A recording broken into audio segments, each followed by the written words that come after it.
Hi, this is Owen Robinson, and in this video you're going to learn about how to stop and ultimately prevent acid reflux. Now before I get into it, let me just give a quick disclaimer and say I'm not Dr. Owen Robinson, this is not medical advice. Very specifically, when I'm talking about here, please be aware that I'm talking about a non-medically caused form of acid reflux, and what I mean by that is if you have acid reflux, go see a doctor, right? They'll tell you if it's something serious, they'll tell you if it's a hernia, they'll tell you if it's an acute infection, they'll tell you if it's whatever else it might be, right? So go to a doctor first. This video is for people who've been to a doctor and the doctor hasn't been able to help. And this is a subject that's very dear to me because one of my best friends had a really bad issue with this, so I've learned through helping him specifically a lot of the challenges that people have, and he was someone who had a very serious medical issue that doctors weren't able to help him with, but obviously I was helping him on a purely friend basis. But it's given me like a lot of insight into this, and I realized when I was researching on how to help just how many people suffer with this, right?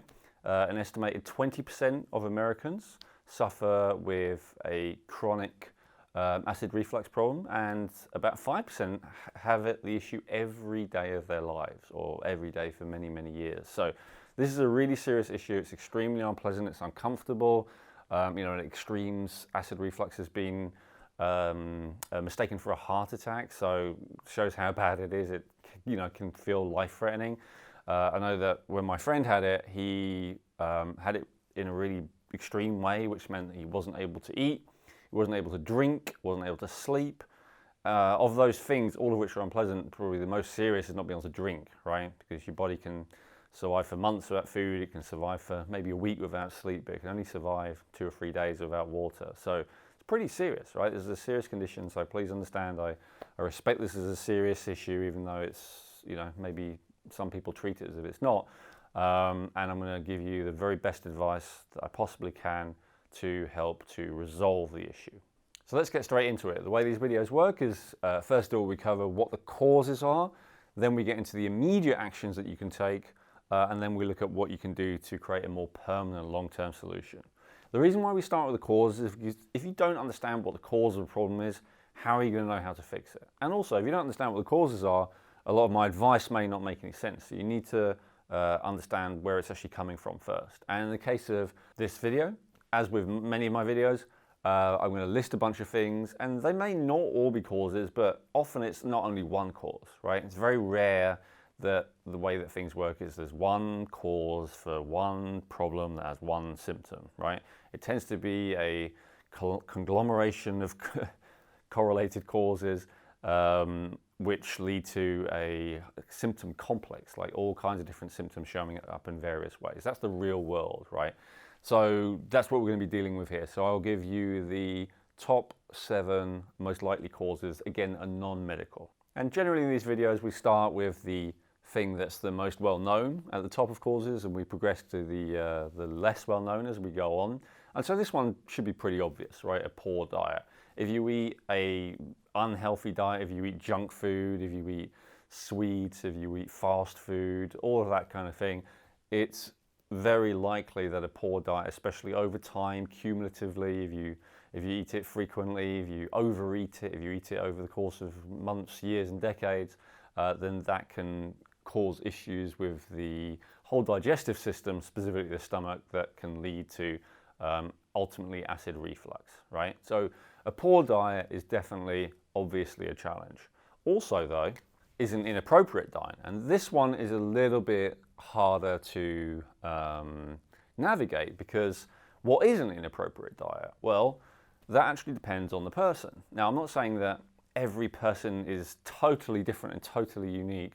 Human beings do tend to come in types, but depending on what type of body and specifically what type of digestive system you have, a diet that may well be really great for the person who's giving you health advice, or your wife, your husband, or your parents, or whoever, right? The people around you, it may be great for them, but somehow it's really creating a problem for you, and that's hard to understand. But it's kind of an easy concept if you understand that people are different, right? And that you may well have a different digestive system than the person who you're observing, or even the person who's giving you advice. And so you've got to got to adjust for that fact, right? And we'll talk a little bit of a couple of recommendations for that when we get to the action steps. So the next issue is overeating. And so, all of these are challenges, right? Obviously, eating junk foods, lots of processed foods, not good, right? Eating the wrong foods for you, also not good. But overeating can lead to acid reflux issues as well. Like I remember when I was first trying to get on the road to being healthy after spending quite a while being unhealthy, this is over a decade ago, I would eat just like salads because that's what I understood to be the healthy thing, right? But I'd eat so much, I'd eat like a huge bowl of salad. And even though it was salad, you'd think that's kind of one of the most innocuous, least troublesome food you could eat, right? But because I just had so much, I'd like a gallon bowl maybe. I still used to get acid reflux issues sometimes. So it just goes to show, even the healthiest or most harmless, let's just say, food can be a problem if you overeat it. So that's something to be aware of as well, of course. A chronic low-level infection may be an issue as well. So I did say this wasn't medical advice, and I'm not talking about a medical situation. I'm talking about where you've been to a doctor and they said, no, we don't think you have any medical issue, right? It could still be a low-level infection that's running, so like H. pylori, for instance, or E. coli, those kind of bacteria can create like a chronic underlying infection that is not acute enough to create a flare-up, to create a real emergency, but it's also not completely resolved. It's a low-lying, underlying infection, just like people have with gum disease. It can be there for years and you don't feel it, but it's an infection. It's causing a problem, like a toe fungus or something like that. So just like that, you can have that anywhere, and so that may well be a factor as well. Okay, so now we're getting to the territory of things that are a little bit less mainstream in terms of explanations. So this one I really discovered helping my good friend quite a few years ago, right? So he was in a position where he couldn't eat, couldn't sleep, couldn't even drink any liquids without being sick, right?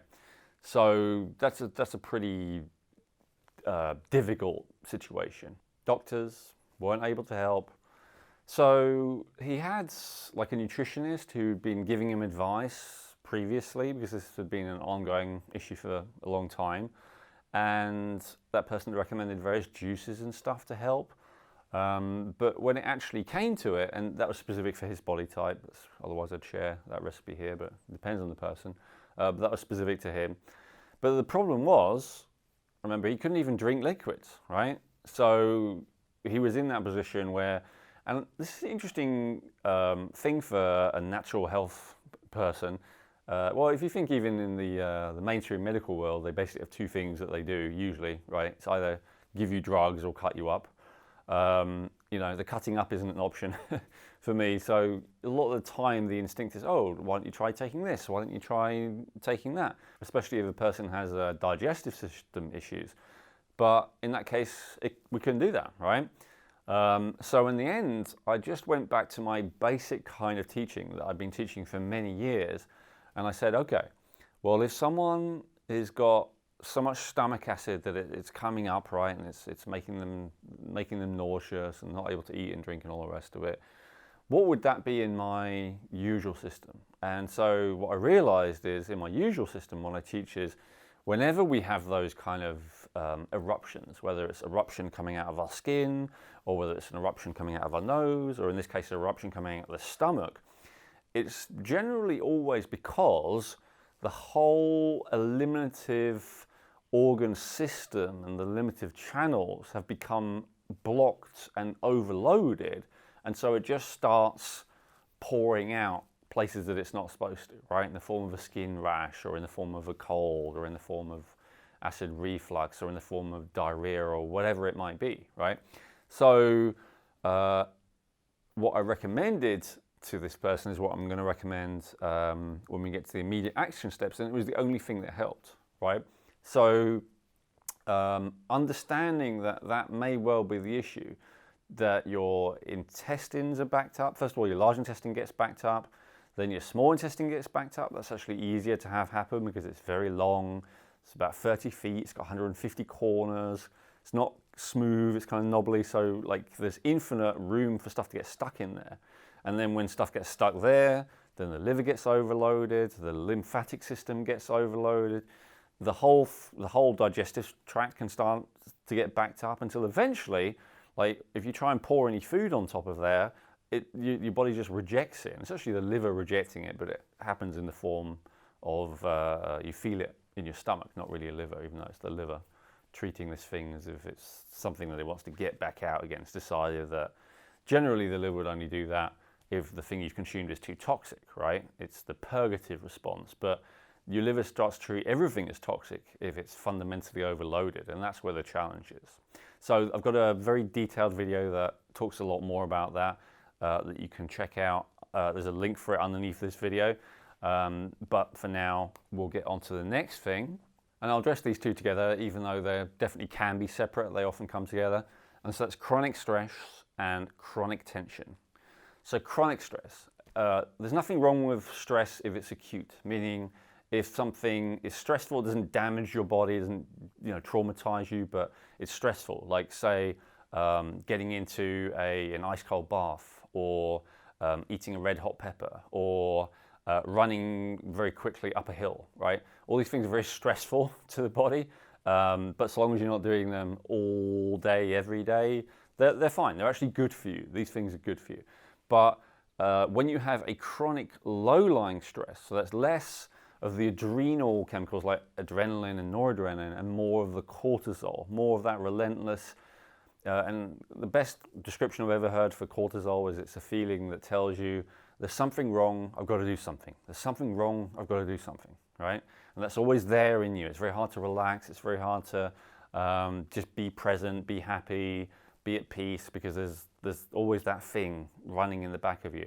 And some people, especially if they're self-disciplined, they can discipline their mind to stay positive. So the feeling of there's something wrong kind of is not recognized, but that there's still that feeling, I've got to do something, I've got to do something, I've got to do something, right? And so that, when you have that going on chronically, when you have cortisol consistently raised, this creates a chain reaction of all kinds of other problems, which I explain in way more detail in the video underneath, which addresses stress, chronic stress, which can definitely include acid reflux.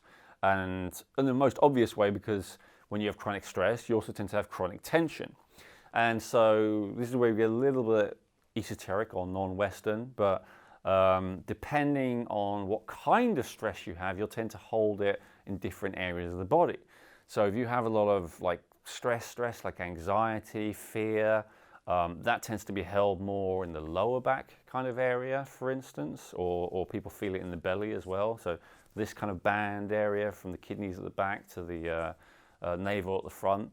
But if people have stress that's more hot in nature, so we say, so feelings like frustration, anger, impatience, irritability, those kind of feelings, they tend to be stored more and to be noticeable more as chronic tension in this band area, what's often referred to as the solar plexus, right? Which has the liver and the gallbladder on one side, pancreas in the middle, and then stomach, spleen on the left side. This whole area and those organs specifically can all be impacted by that. So we hold, and this is especially the case if you have, you may say, I'm someone who never gets angry. That can't be me. But in that case, often it's swallowing the anger, keeping the anger in, that then leads to that build-up. So my observation is that it's not the people who are screaming and shouting all the time who are most likely to have this issue. It's the people who are nice and pleasant, who are holding that anger in, who tend to have that kind of issue. And again, it's a theory. Not all of these things may apply to you, of course, but they're all possibilities. And I try and give you everything that could really make a difference, so that you can try each of my recommendations in turn, right? And you can just keep doing them until you find the thing that works, right? And if you understand all the different things, all the different factors that could be causing this acid reflux issue, and then you address all of them one by one or all at once, then you know that you've done everything you can, right? And it's very unlikely, in my experience, and I'd love to hear in the comments underneath if none of these things work for you, because that's, as I say, very rare. But generally, if you address all of the possible causes, then you're going to be successful. So let's get into it. Let's talk about how to take action on all this stuff to be free of acid reflux. So the first thing I recommend is to do a simple test to see if you have too much or too little stomach acid. Because when I first started researching this, I found that the conventional kind of alternative wisdom is that if you have these acid reflux issues, the tendency is to think that you have too much acid and that it's just kind of spilling over. But the thinking is often that actually it's the opposite situation. The problem is that you don't have enough stomach acid, and so therefore the food in your stomach is not properly broken down, not properly digested, and that's where it can actually start coming up and repeating on you. That if you had enough stomach acid, then that wouldn't happen. So my experience is that's sometimes true and it sometimes isn't. But the good news is it's really simple to test. So to test, all you need to do is to put the juice of roughly 2 lemons. Some lemons are juicier than others, but let's say the juice of roughly 2 lemons. If there's not a lot of juice, maybe 3. If there's loads, maybe 1. In a glass of water, whatever size glass of water was comfortable to you to drink. Let's say half a pint, 200 milliliters or something like that, 300 milliliters.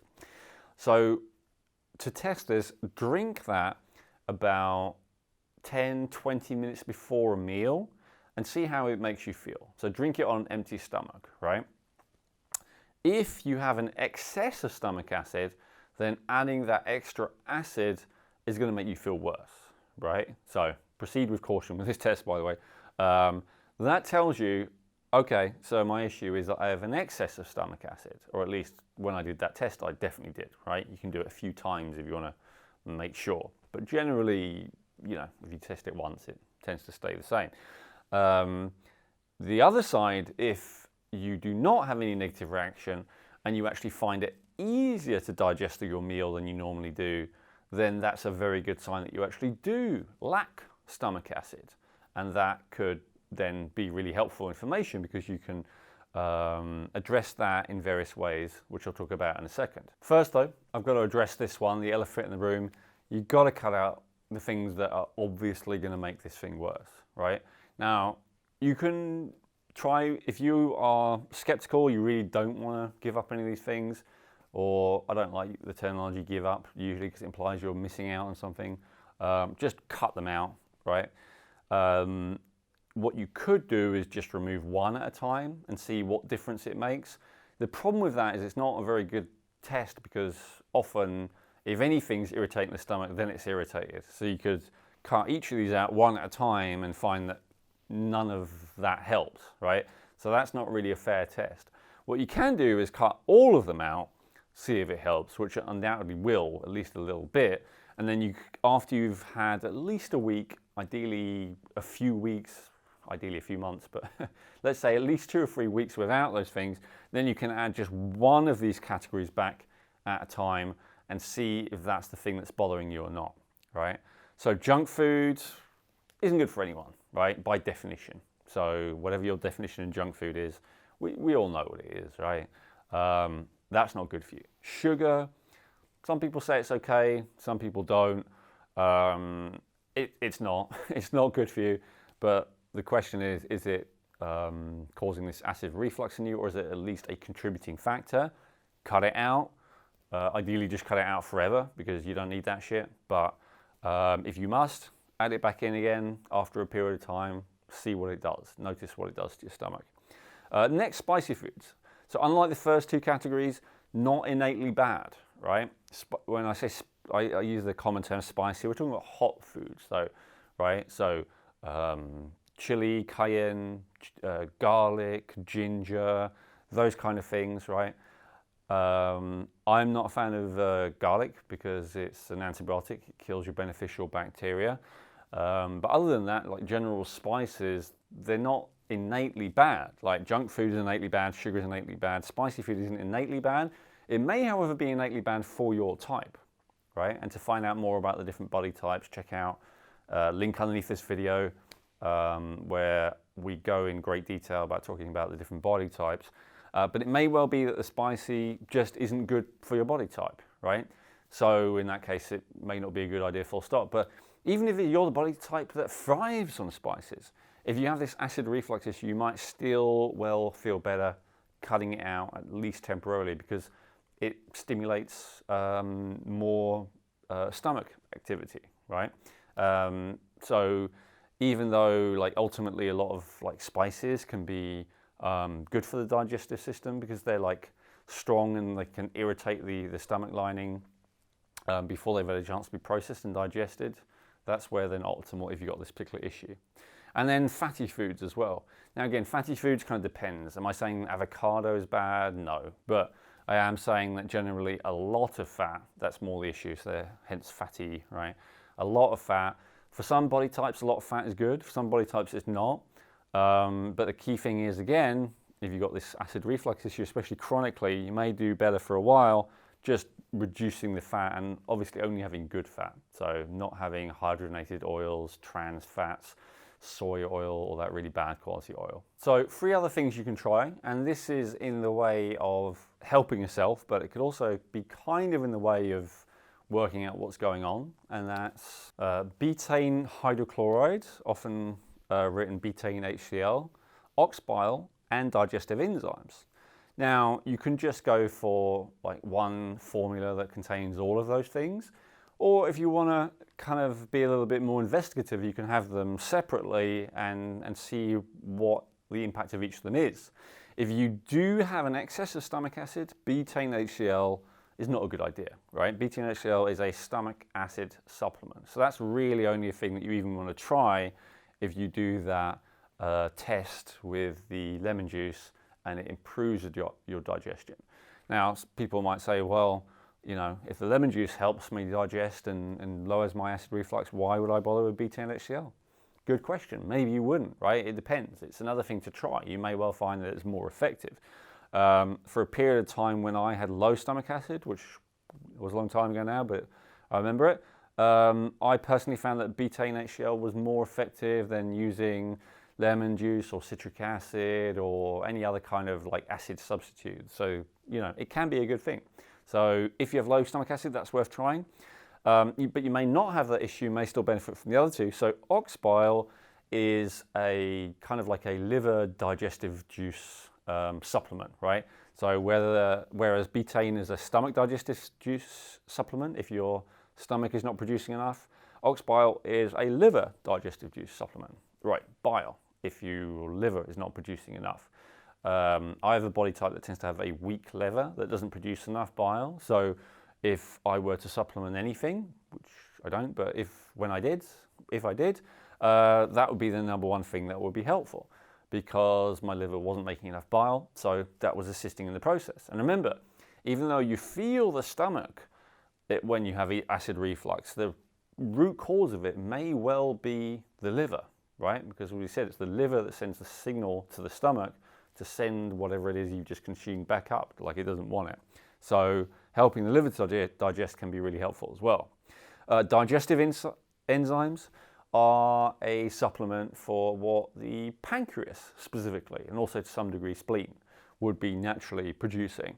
And so that can be really helpful as well when there's digestive enzymes for different, to help you digest protein, to help you digest fat, to help you digest carbohydrate.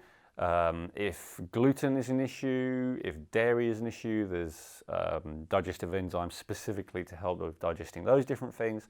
So there's a lot of things that digestive enzymes can potentially be helpful. So now I'm going to get to the advice that I gave to my friend who I mentioned earlier, who had such a challenge that he wasn't able to eat or drink anything. He couldn't have followed any of this advice I've been giving up until now, other than not eating things, which he wasn't doing anyway. And so what I eventually realized would help him is to clear out the intestines. So the whole digestive tract is like a really long tube that starts at your mouth and ends in your anus, right? goes from your mouth into your throat, into your stomach, then through your duodenum. It gets some digestive juice squirted on it from your some bile, specifically from your liver. Get some pancreatic enzymes and alkalizing sodium bicarbonate from your pancreas, and then it goes into your small intestine. Small intestine, 150 corners, 30 feet, a big mess all in here. And then eventually it gets to the large intestine, which runs from here, up here, all the way around and to the back and out. So there's only two exits, right? So either at the top or at the bottom. Generally, if it starts coming up through the top, it's because it's not getting out through the bottom. And so that really needs addressing. In the case, now there's a complete kind of guidance to constipation. You may not feel like you have constipation, but it's a theory, right? That I encourage you to be open to, that even though you might be going to the toilet, even though you might be doing it regularly, you may still have a lot of backed up waste in there that's creating this problem, right? So check out that video to get a more complete guide about what I would do about that particular challenge. But the immediate advice, and the advice that I gave him, is just do a colonic or an enema. Now I know this is not advice that anyone wants to hear. It's not a thing that anyone wants to do, probably. Probably no one in the history of the world has ever done this because they want to. But it's a thing that you do because you have to, because you're blocked up and it's going to make you feel better. Now, I say have to, of course. A lot of people live their whole lives without doing it and survive, but a lot of people live their lives never exercising. A lot of people live their lives barely going outside. It doesn't mean it's necessarily a good thing, right? I know when I give this advice, immediately people will say it's not natural, you don't see animals in nature doing it. To which I can only say, sure, but you don't see animals in nature living inside, living under electric lights. That means that they're not in line with the rhythms of the sun. Being sedentary almost all the time, right? We're designed to walk about 8 hours a day, and most of us do, less than 30 minutes. We're designed to be breathing fresh, real air, not recycled, air-conditioned air. We're designed to have a pretty relaxed lifestyle most of the time, with occasional acute threats, right? Which are actually good for you. We talked about that, the difference between acute stress and chronic stress. What we have is a situation where we're chronically stressed. So nothing about our lifestyle is natural, right?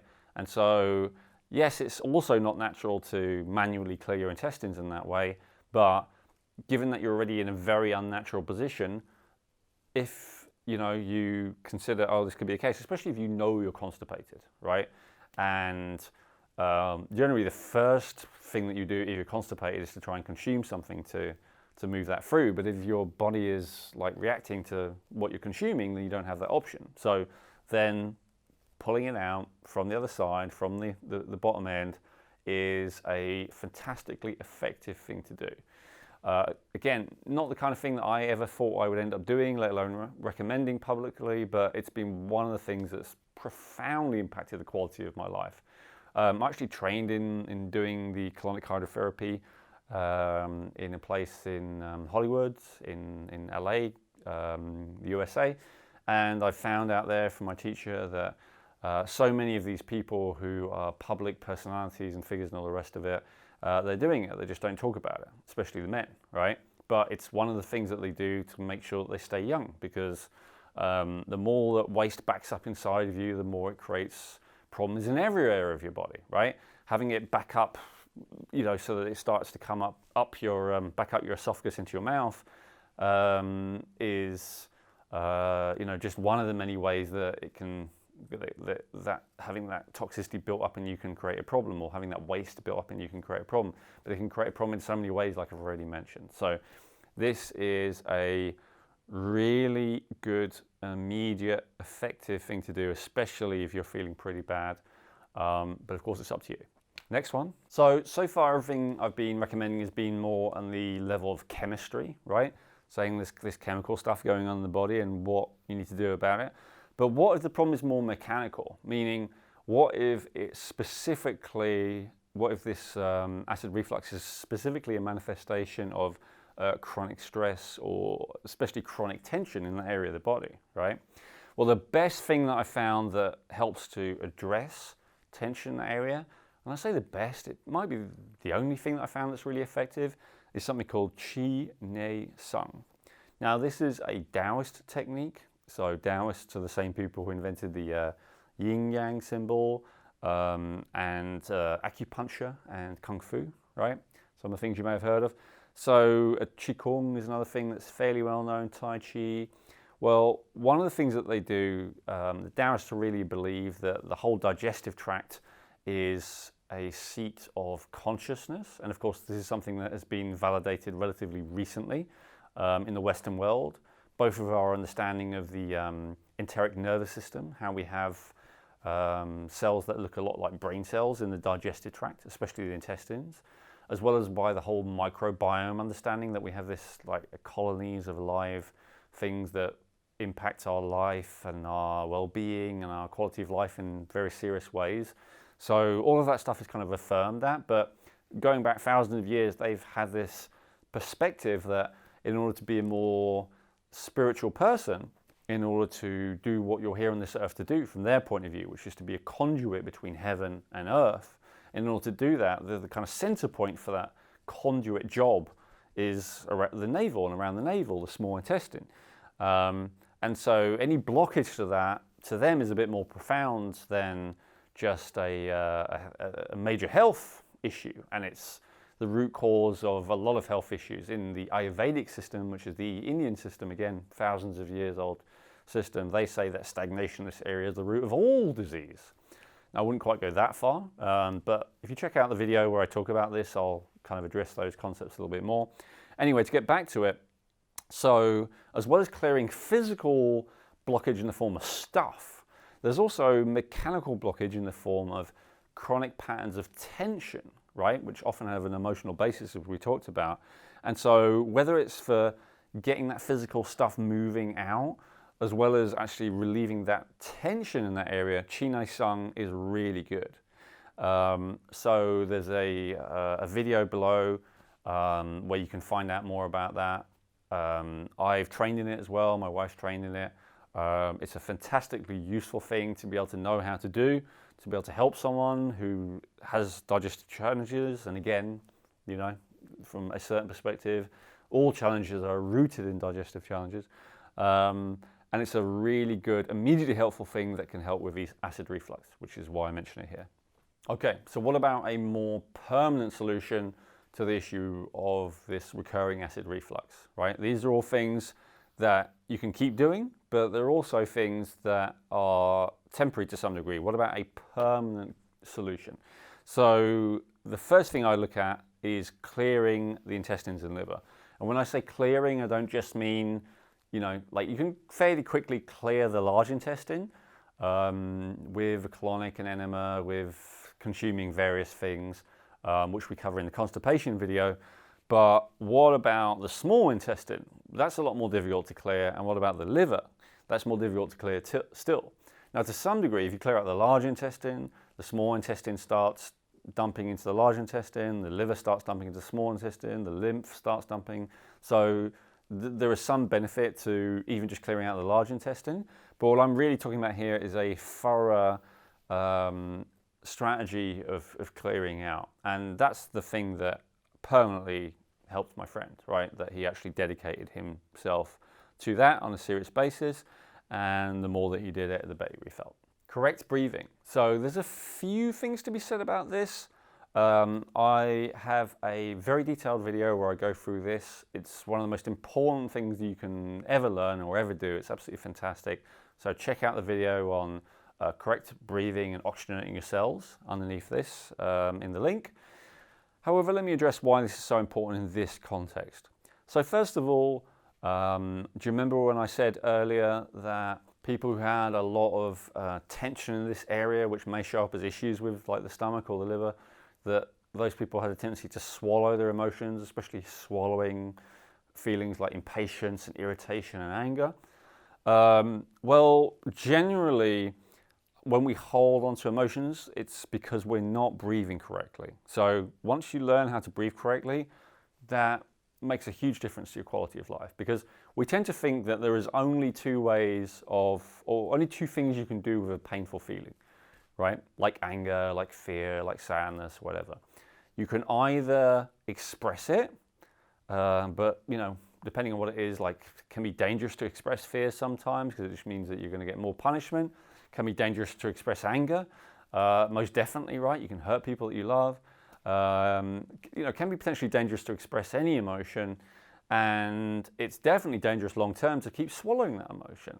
And a lot of the time we feel like those are our only two options, but we do have a third option, and that third option is to actually just breathe through the emotion, because one of the ways that these emotions end up being chronic tension is through chronic patterns of like holding the diaphragm in a tense state in order to stop ourselves from fully feeling something. But when we breathe in a completely natural way, then these emotions can just be processed and go through us fairly quickly without us having to lash out or without us having to swallow it. Just be processed. Really simple. Another reason why this is like super important, like emotions aside, is just when you don't breathe correctly, that's when you tend to have a lack of cellular oxygen and cellular energy. And when you have a lack of cellular oxygen and energy, that's when you have a tendency to do all this stuff that I mentioned here. Eating bad foods, overeating, eating the wrong thing for you. All of these activities you tend to you originally only ever engaged in because you were lacking that cellular energy. Otherwise, all of it would just not have been appealing. So correct breathing is a really good long-term strategy to resolve this stuff. As is another of my favorite strategies, cold immersion. So like I said, this is going in the realm of energy a little bit. Like, we have to go to the Eastern system to understand this advice completely, although there's loads of documented scientific Western benefits for cold immersion. It's fantastic for inflammation. It's fantastic for the immune system. But let's look at that word inflammation for a second. So inflammation. So that word is like, so flammation is like the word flammable. It's or like the word flame. It talks about fire, right? So what in the Western world we refer to inflammation or acidity or histamine, in the Eastern system they would have referred to as fire. And so the fiery emotions that we talked about, like anger, like frustration, like irritability, they tend to go hand in hand with this acid reflux kind of issue. Either a person who is like drowning in those feelings, or a person who's like really working hard to stuff them down and hold them in. And so when you do something to cool yourself down, you significantly reduce that tendency towards acid reflux. I know it doesn't necessarily make 100% sense.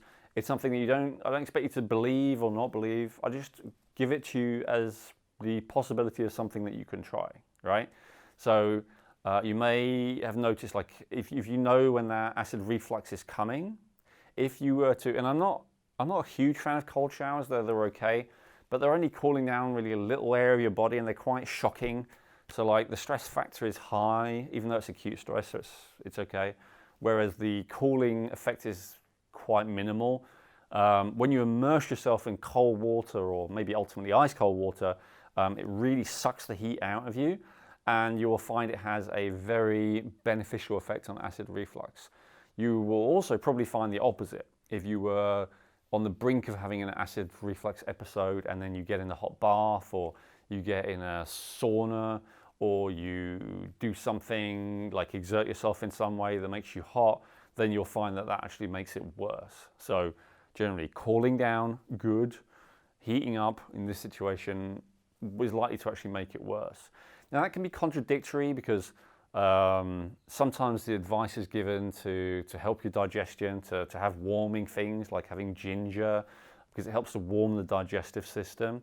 That can be good advice for some body types, not good advice for other body types. That kind of depends. But whatever body type you are, even if you're a person who naturally is not the most suitable for cold, and by the way, if you don't like cold, that doesn't mean anything. No one likes cold, not really, right? Cold is medicine, cold is good for you. It's not necessarily something that any body type enjoys. But if you're a body type, even if you're a body type who generally wouldn't benefit as much from cold immersion, if you are struggling with this issue, you will probably still find that by cooling yourself down, you benefit that. Although, again, obviously doing that once or doing that, it's not the most effective immediate cure, which is why I put it in the long-term category. But if you commit to doing cold immersion regularly on an ongoing basis to reduce overall inflammation in your body and to keep you cool, then you'll find it has a very positive impact on this particular issue as well. And if you want to find out more about cold immersion, check in the video that I linked to below. That will give you more information there. So this is more of a wildcard suggestion, but I've definitely had a lot of benefit from, and know other people who have, from Bioresonance. So Bioresonance is a type of machine that sends you a type of frequency. If as soon as you hear that, you're like, oh, not into that, then it's up to you. I understand the instinct, because that was my first instinct when I heard about this thing, but I have been surprised at how effective it is with certain specific things. And the reason I wanted to mention it here, even though I understand it's probably even more controversial than a lot of the other things I'm saying, is because if you have an infectious element to this that doctors, antibiotics and whatnot, whatever, has not been able to help, and also which your immune system has not been able to take care of itself, Bioresonance of the particular right type. I mean, I really like the Bicom, B-I-C-O-M machine, but I'm sure there are others that are good as well.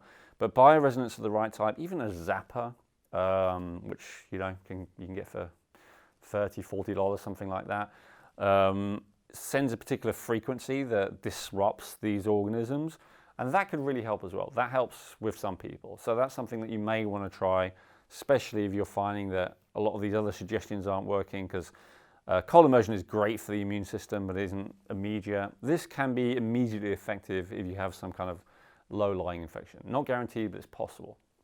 And the last thing that I'll recommend is to alkalise and hydrate. Now, that's something that I didn't put in the immediate action steps, because a lot of the time it takes a little while to be effective, but it's definitely a good idea to have it part of your permanent solution program to alkalise your body. Now, and I use the word alkalise because that's the one that's kind of commonly used. The reality is I wouldn't even try and encourage you to balance your pH, because really what it's about is having the correct pH in your body where it's needed. Quite often we will have a lack of acids that are good for us, and we'll have too many of the acids that are bad for us. So it's kind of hard to work our way through this. It's a bit of a minefield. I have a video all about how to alkalise correctly, which check out a link below the video again, and you can get in depth with understanding about that. But basically, if you are lacking in electrolytes and alkaline minerals, then you'll tend to also be dehydrated. And so as much as inflammation is a kind of sign of an excess of fire, right? Dehydration is like an excess of water. And so the alkalinity and that hydration are like of a watery energy, whereas fire and spicy food is of a fiery energy, right? And so that is a very important thing to do to bring your body back into balance. So highly recommend the program to bring your body back into a pH balance, commonly known as alkalizing. Okay, that's it for now. Thank you so much for watching. Really appreciate your time and attention. Please like, please share, please subscribe. Please share, especially with people who you know would appreciate this and who need this help, right? Other people who suffer of acid reflux. And also let me know how it goes. Let me know if you have this issue. Let me know if you've tried these things, what's worked for you. If other stuff that you've tried has worked for you well, then I'd love to know about it, right? If it's better than what I'm advising here, then fantastic. I'll do another video where I talk about it and I'll give you credit. So please let me know what has worked for you, what out of this has worked, what else has worked. I want this issue to be solved, as I do all of these common issues that people are struggling with unnecessarily. So thank you so much for your time, and I appreciate your input if you can give me any.